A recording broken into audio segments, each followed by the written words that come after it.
आपण आपल्या बोलण्यामध्ये समोरच्याला आपली शक्यता सांगत असतो. मी येऊ शकते किंवा मी येईल असं ठरवलंय. पण ही जी शक्यता असते ती आपण इंग्लिशमधून मे आणि माईटने सांगू शकतो.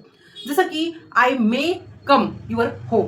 म्हणजे माझी शक्यता जास्त आहे. जसं की 60% होऊ शकते. पण I might come your home. तर माझी शक्यता कमी आहे. कारण माझं जर सगळं काम आवरलं तर मी जाईल किंवा नाही जाईल. म्हणजेच 30% माझी शक्यता आहे.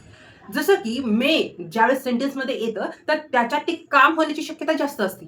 पण ज्यावेळेस सेंटेन्समध्ये माईट येतं, तर त्याच्यात शक्यतापेक्षा शंका जास्त असते. ही तर बोलली आहे, की आय माईट म्हणजे हिच्या मूडनुसार हे चालेल.